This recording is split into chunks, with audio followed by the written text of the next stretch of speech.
Di dunia penerbangan komersial, kita udah familiar banget sama dua nama besar, Boeing dari Amerika dan Airbus dari Eropa. Dua pabrikan ini udah lama banget jadi raja di pasar pesawat penumpang. Bahkan, banyak yang menyebut pasar ini cuma kayak pertandingan dua pemain aja, alias duopoli. Tapi, di tengah dominasi dua raksasa itu, ada satu nama yang sering luput dari perhatian, tapi diam-diam mulai bikin gebrakan. Dia adalah Embraer, produsen pesawat asal Brazil. Ya, Embraer emang belum sebesar Boeing atau Airbus, tapi mereka bukan pemain baru. Mereka udah eksis sejak 1969 dan jadi salah satu pabrikan pesawat regional terbesar di dunia. Fokus utama mereka adalah pesawat jet kecil menengah, khususnya buat penerbangan jarak pendek atau menengah, misalnya seri E-Jet mereka kayak E170, E175, sampai E190 dan E195 itu laku keras dan dipakai di berbagai negara termasuk Amerika dan Eropa. Kelebihan Embraer ada di efisiensi. Pesawat mereka cenderung lebih hemat bahan bakar, cocok buat maskapai yang pengen tekan biaya operasional. Desain kabinnya juga makin nyaman dan makin modern. Belum lagi dukungan teknis mereka yang terkenal responsif.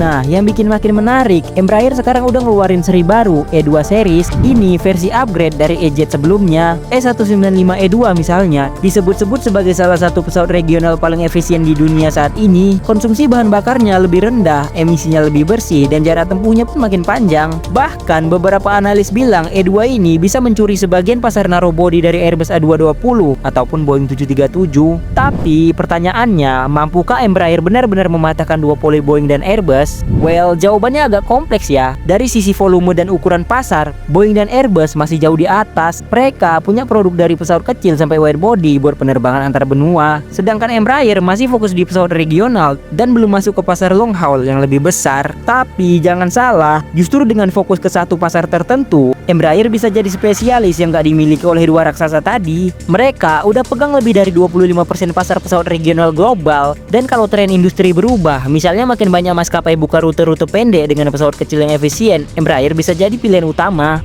Jadi, walau mungkin belum bisa sepenuhnya mematahkan dominasi Boeing dan Airbus dalam waktu dekat, mereka punya potensi buat ganggu kenyamanan dua raksasa itu, terutama di segmen regional. Dan siapa tahu ke depannya mereka bakal ekspansi ke pasar narrowbody yang lebih luas atau bahkan bikin widebody juga. Intinya sih di langit yang luas ini bukan cuma Boeing dan Airbus yang terbang tinggi, tapi ada Embraer juga di sana.